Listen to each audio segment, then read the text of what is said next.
Só de ouvir tua voz, de sentir teu amor, só de pronunciar o teu nome, os meus medos se vão, minha dor, meu sofrer, pois de paz tu inundas meu ser.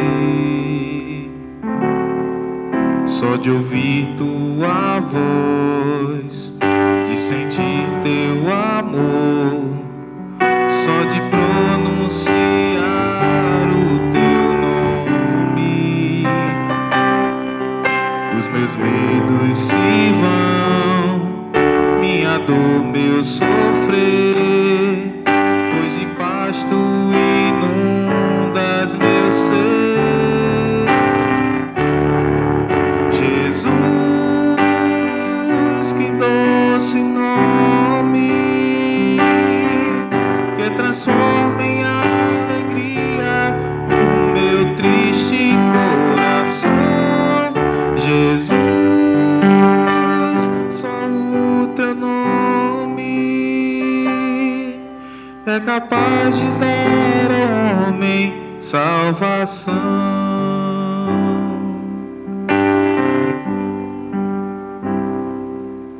Só de ouvir tua voz, de sentir teu amor, só de pronunciar o teu nome, os meus medos se vão, minha dor, meu sofrer, pois de paz tu inundas meu ser. Jesus, que doce nome, que transforma em alegria o meu triste coração. Jesus, só o teu nome é capaz de dar ao homem salvação. Jesus, que doce nome, que transforma em alegria o meu triste coração. Jesus, só o teu nome é capaz de dar ao homem salvação. É capaz de dar ao homem salvação. É capaz de dar ao homem salvação.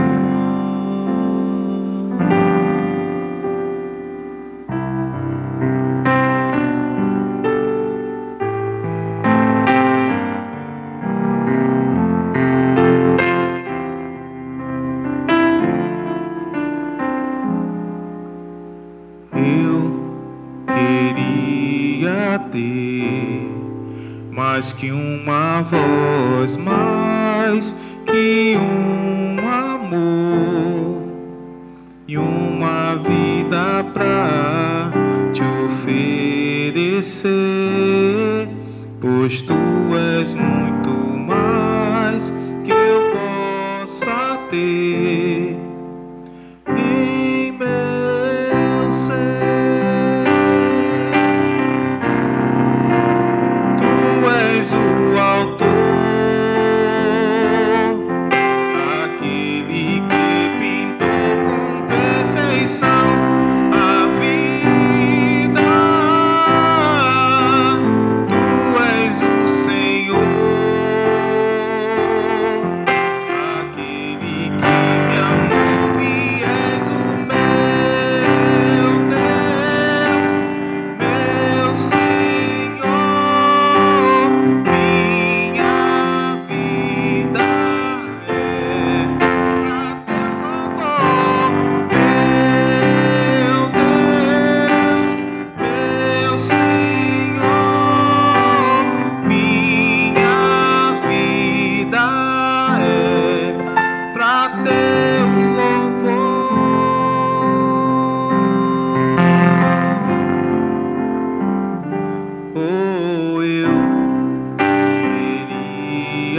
ter mais que uma voz, mais que um amor e uma vida pra te oferecer, pois tu és muito mais que eu possa ter em meu ser. Tu és o autor, aquele que pintou com perfeição a vida. Tu és o Senhor, aquele que me amou e és o meu Deus, meu Senhor. Minha vida é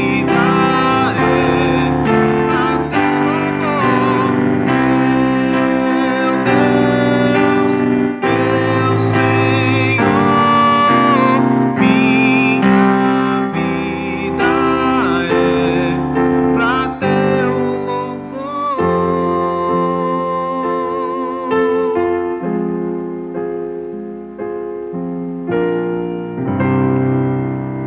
Oremos. Nós te agradecemos, Senhor, por mais essa oportunidade de estarmos juntos em tua casa, de podermos ouvir a tua voz, de podermos cantar louvores a ti e dizer que tu és o nosso Senhor, que a nossa alegria é te adorar e que nós possamos sempre buscar entregar a ti muito mais do que uma voz, mas que as nossas vidas sejam vidas de adoração a ti. Recebe, Senhor Jesus, o nosso culto, recebe tudo que nós vamos fazer aqui nessa noite e recebe também o culto dos irmãos que estão em suas casas nesse momento. Que seja um culto agradável a ti, que o Senhor possa sondar os nossos corações e que o Senhor possa atender às nossas necessidades conforme a tua vontade. Continua conosco nesse momento e durante toda essa programação, em nome de Jesus. Amém. Eu quero desejar a todos que estão aí nas suas casas uma ótima noite. Espero que os irmãos estejam todos bem, em paz, estejam se cuidando, para que a gente possa logo estar juntos na casa do Senhor. E nós vamos agora fazer uma leitura bíblica no livro de Jeremias 29, 11, que diz o seguinte: porque sou eu que conheço os planos que tenho para vocês, diz o Senhor, planos de fazê-los prosperar e não de causar dano, planos de dar a vocês esperança e um futuro. Que nós possamos ter certeza desses planos do Senhor para as nossas vidas e principalmente esse último trecho, planos de esperança. Em dias que nós vivemos precisando tanto de esperança, dias tristes, mas na certeza de que nós temos um Deus e Ele é a nossa esperança. E essa música que a gente vai cantar agora, ela fala justamente isso, aflito. Por que aflito? Se nós temos esse Deus, e ela fala no seu coro, descanse em Deus, o cuidado, põe nele a tua esperança e vai dormir descansado, como dorme uma criança. Os irmãos já devem ter percebido como é que dorme uma criança, né? Ela dorme mesmo que chega, parece que está até morta, né? Muitas vezes, porque ela dorme descansada, ela sabe que existe alguém que está protegendo ela, o pai, a mãe, que a gente possa dormir como uma criança e que a gente possa aprender a descansar no Senhor. Vamos cantar o Senhor 355 do nosso HCC.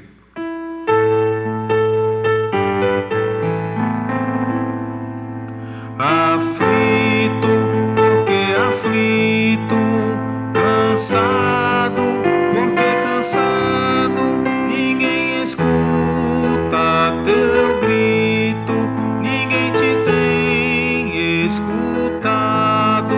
Descansa em Deus o cuidado, põe nele tua esperança e vai dormir descansado, como dorme uma criança, como criança, sozinho, porque sozinho, oprimido e abandonado, ninguém te mostra carinho, ninguém te tem amparado. Descansa em Deus o cuidado, põe nele tua esperança, vai dormir descansado, como dorme uma criança, como dorme uma criança. Perdido, porque perdido, abatido e perturbado, mais cansado que oprimido, tão oprimido e cansado. Descansa em Deus o cuidado, põe nele tua esperança, vai dormir descansado, como dorme uma criança, como dorme uma criança.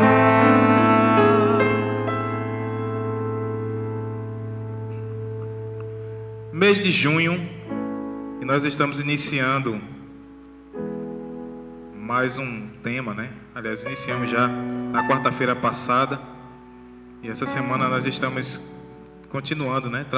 A trabalhar esse tema, que é da área de edificação, que diz o seguinte: estudando e ensinando a palavra do Senhor, fonte inesgotável de esperança.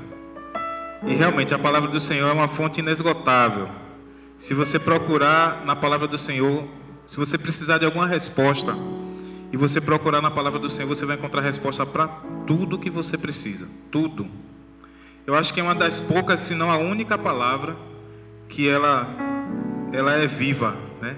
Afinal de contas, ela mesmo diz isso, que a palavra do Senhor é viva e eficaz. Porque apesar de ser uma palavra escrita há tanto tempo, mas ela nos dá respostas tão atuais. Ela responde às nossas dúvidas de hoje. Então que a gente possa buscar nela as respostas e a fonte, e que ela seja a nossa fonte de esperança. E a divisa que é para justamente embasar o nosso tema, se encontra em Deuteronômio 6:7, que diz o seguinte: ensine-as com persistência aos seus filhos, converse sobre elas quando estiver sentado em casa, quando estiver andando pelo caminho, quando se deitar e quando se levantar. E a música tem o título de Esperança, de Aline Barros. Tudo posso em Ti, Ele é a nossa fortaleza, e nós devemos estar sempre firmes na promessa.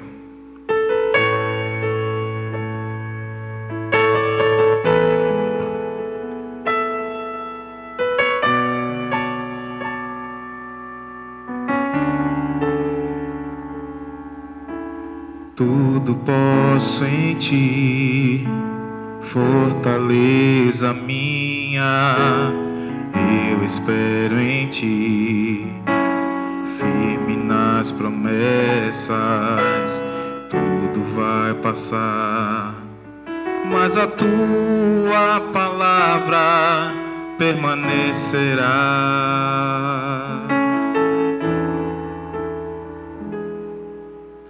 Me rendi a Ti, rasguei meu coração,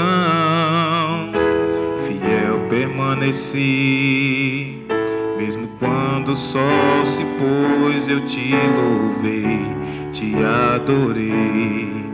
Minha vida é Tua, meu coração Te dei.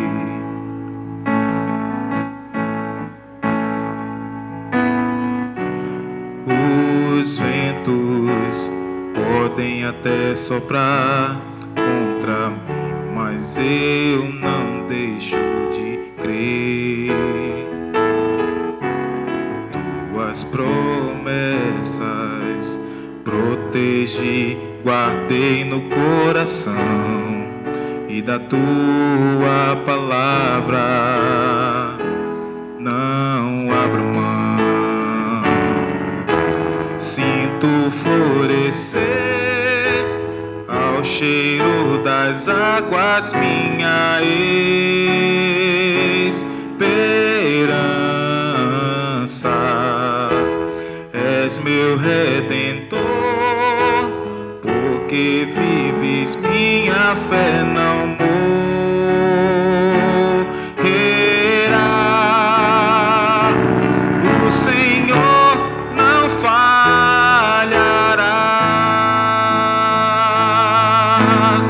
Estou mais perto de ti, estou mais perto. Meu prazer é te ver, és o meu Redentor. Estou mais perto de ti, estou mais perto.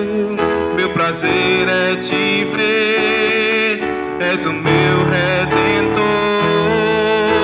Sinto florescer ao cheiro das águas minha esperança. És meu Redentor, porque vives, minha fé não morrerá.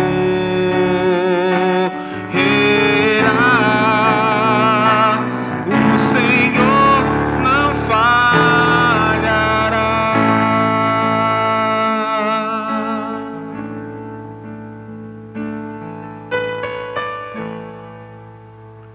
Amém. Que nós possamos estar agora atentos ao que o Senhor tem a nos falar através da sua palavra, que nós possamos estudar e aprender e vivenciar essa palavra a cada dia. Que Deus abençoe a cada irmão, em nome de Jesus.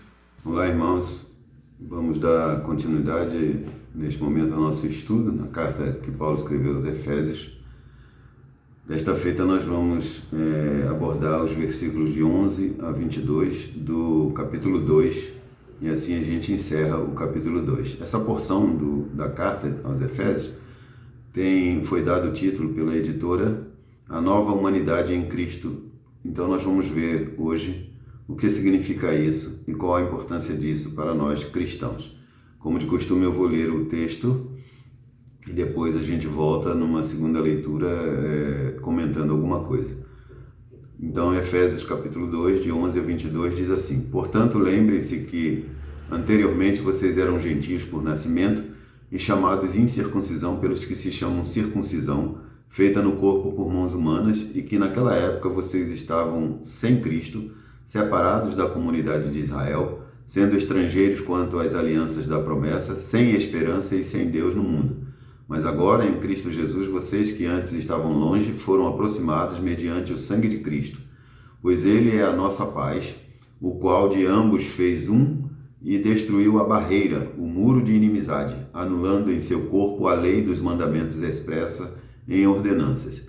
O objetivo dele era criar em si mesmo, dos dois, um novo homem, fazendo a paz, e reconciliar com Deus os dois em um corpo, por meio da cruz, pela qual ele destruiu inimizade. Ele veio e anunciou paz a vocês que estavam longe e paz aos que estavam perto, pois por meio dele, tanto nós como vocês temos acesso ao Pai por um só Espírito.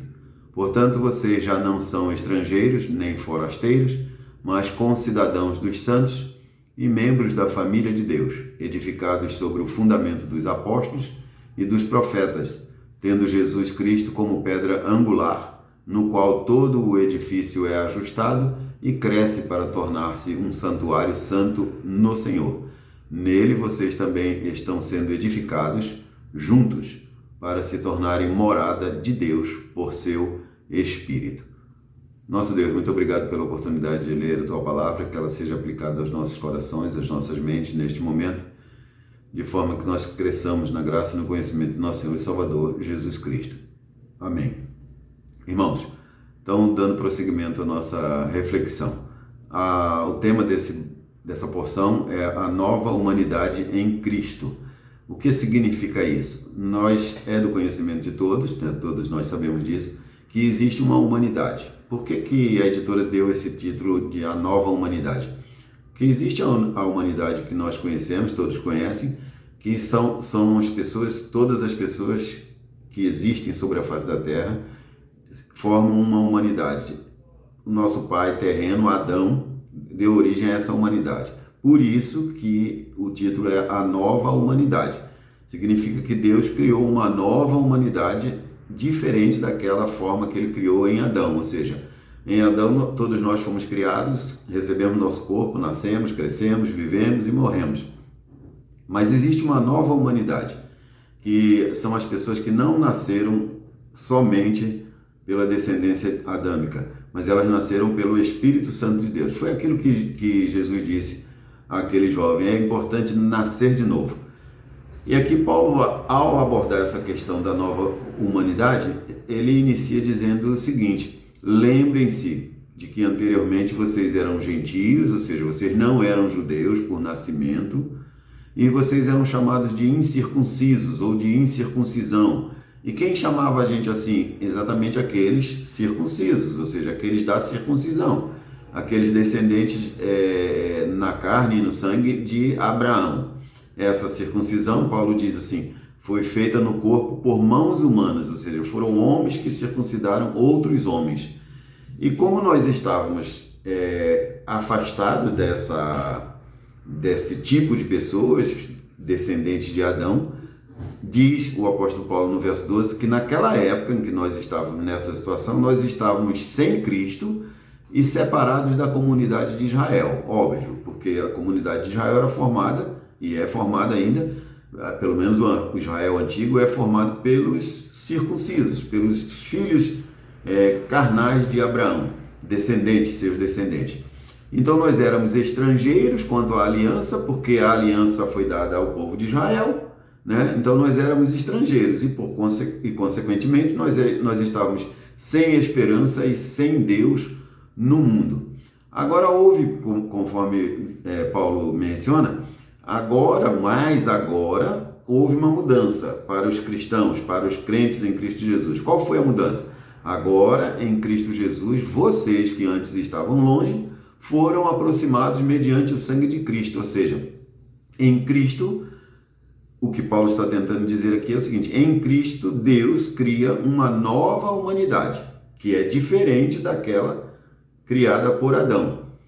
É óbvio que essa nova humanidade é feita a partir de todos os filhos de Adão, tanto judeus como não judeus são descendentes de Adão, na carne, e a partir dessa criação antiga em Adão, ou adâmica, Deus faz em Cristo uma nova criação. O verso 14 diz assim: pois ele é a nossa paz, o qual de ambos fez um e destruiu a barreira, ou seja, aquela barreira que os judeus ortodoxos faziam e criavam, de não se misturar, de achar que eles eram o único povo de Deus. Aquela barreira foi quebrada, ela foi destruída. Foi destruído um muro de inimizade, como Paulo diz aqui no verso 14. Um muro que separava os judeus do restante do povo de Deus foi destruído, e agora ele, como diz no verso 15, anulou em seu corpo a lei dos mandamentos expressa em ordenanças, ou seja, aquelas ordenanças que Moisés deu, diz o apóstolo Paulo que Cristo anulou no seu próprio corpo. Como que ele anulou? Se significa que isso que os mandamentos não valem mais? Claro que vale. Os mandamentos são bons. A Bíblia diz, ele é bom, ele é puro, ele é perfeito. Ele visa melhorar o nosso relacionamento com Deus e também o nosso relacionamento com os outros seres humanos. Então, como foi que foi anulado isso? Foi anulado no sentido de que não mais é necessário aquilo para a nossa salvação, porque o corpo de Cristo entregue na cruz do Calvário, o seu sangue derramado, é que vale agora. Na nova aliança, Jesus disse na ceia, na última vez que ceou com os apóstolos: este cálice é o novo sangue, é a nova aliança no meu sangue. Então agora nós somos salvos não mais pela observância dos mandamentos, mas nós somos salvos pelo sangue de Jesus Cristo. O objetivo dele, ou seja, de Deus e de Cristo, era criar em si mesmo, dos dois, um novo homem. Um novo homem. Qual é o novo homem?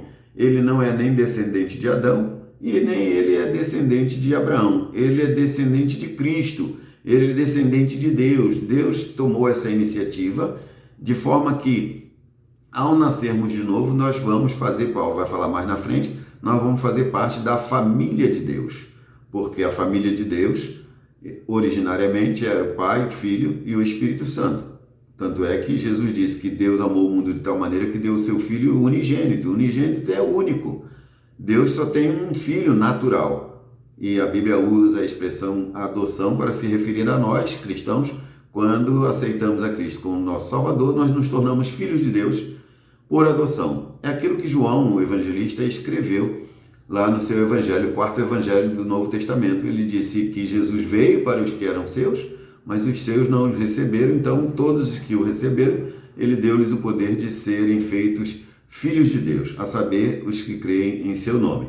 Verso 17 diz assim: ele veio e anunciou a paz, ou anunciou paz a vocês que estavam longe e paz aos que estavam perto. Ou seja, em Cristo nós entramos num processo de paz, numa situação de paz com Deus, tal qual os judeus que acreditam em Jesus Cristo, acreditam que Jesus é o Messias. Então ele veio e anunciou paz a vocês que estavam longe, ou seja, os gentios, e aos que estavam perto, ou seja, os judeus. De forma que ninguém é salvo por Deus que não seja pela graça. Ninguém é salvo por Deus porque é filho de Abraão. Ninguém é salvo por Deus porque é filho de um cristão. Cada um vai dar conta de si mesmo a Deus e a salvação é uma coisa pessoal. Assim a Bíblia nos garante. Verso 17, então, mais uma vez, ele veio e anunciou paz a vocês que estavam longe, os gentios, e aos que estavam perto, os judeus. Essa paz foi feita por meio dele, do próprio Cristo.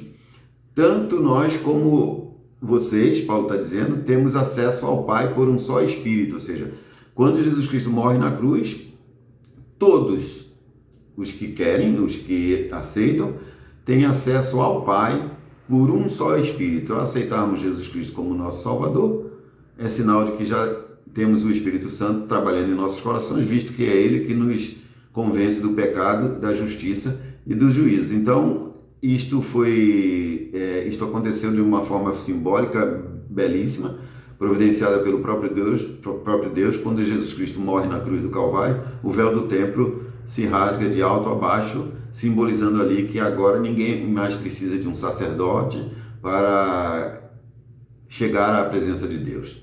Pelo sangue de Cristo, todos nós temos segurança para chegarmos à presença de Deus, confessarmos os nossos pecados e sermos perdoados.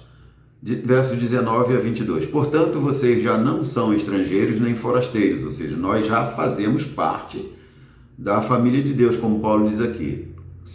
Não somos mais estrangeiros nem forasteiros, ao contrário, somos concidadãos dos santos e membros da família de Deus, né? Detalhe importantíssimo, essa família de Deus, ela está edificada sobre o fundamento dos apóstolos e dos profetas. O que isso significa, irmãos? Isso significa o quê? Assim como o livro de Atos registra que a igreja primitiva, ela estava fundamentada na doutrina dos apóstolos. Nós, cristãos, temos que também estar fundamentados na doutrina dos apóstolos. Aonde encontramos a doutrina dos apóstolos? Na Sagrada Escritura, no Novo Testamento. Mas não só nos apóstolos, Paulo diz que estamos edificados sobre o fundamento dos apóstolos e dos profetas. O Antigo Testamento também falava sobre Jesus, mencionava o Messias, apontava para o Messias, e o Novo Testamento, quando Jesus nasce, narra no Novo Testamento, nos Evangelhos, o cumprimento de todas aquelas profecias messiânicas que o Antigo Testamento, ou seja, os profetas mencionaram. Tendo Jesus, olha o detalhe importante, tendo Jesus Cristo como pedra angular. Então nós somos cristãos, nós que somos cristãos, nós somos edificados no fundamento dos apóstolos e dos profetas. E o detalhe importantíssimo é que Jesus é a pedra angular, ou seja, é aquela pedra que dá sustentação a todo o edifício, que sem ela o edifício vai ruir. Todo o edifício, Paulo diz, é ajustado por Deus, certo? Cresce para tornar-se um santuário santo no Senhor. Detalhe, por que santuário? Acreditava-se no passado, e os pagãos ainda acreditam assim, que se constrói um templo para o Deus daquelas pessoas que o adoram, morar ali, eu residir ali. O nosso Deus, a Bíblia diz, ele não habita em templos feitos por mãos humanas. Significa o quê? Que ele habita em templos que ele mesmo criou. Ou seja, nós somos o templo do Espírito Santo, como a Bíblia nos garante.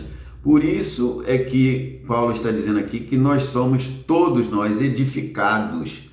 Nós somos um templo vivo, né? Nós crescemos, nós desenvolvemos a nossa fé, desenvolvemos a nossa salvação, nós nos santificamos, nós buscamos a santificação. É isso que Paulo está querendo dizer aqui, como um edifício que é ajustado e cresce. Ele não é parado, ele não é inerte. Todo cristão tem que crescer na graça e no conhecimento de nosso Senhor e Salvador Jesus Cristo. Finalmente, o verso 22 diz assim: nele vocês também estão sendo edificados juntos, né? Confirmando aquilo que eu falei. Nós somos ajustados e somos edificados juntos. Cada um ajuda no crescimento do outro, na edificação do outro. Como isso? No exercício dos nossos dons. Para quê? Para que nos tornemos moradas de Deus por seu Espírito. Lembra que Jesus prometeu o seu Santo Espírito quando ele partisse, quando ele voltasse para sua glória? Ele disse: não vos deixarei órfãos, mas enviarei o Consolador, aquele Espírito da verdade. E ele habita nos nossos corações, e assim Deus habita nos nossos corpos, que é o templo do Espírito Santo. Muito bem, irmãos, assim a gente encerra essa porção, e na próxima oportunidade a gente vai abordar o capítulo 3. Que o Senhor vos acompanhe, que o Senhor vos guarde, e que o Senhor faça resplandecer o seu rosto sobre todos vós, hoje e sempre. Amém. Muito obrigado pela oportunidade e pelo carinho.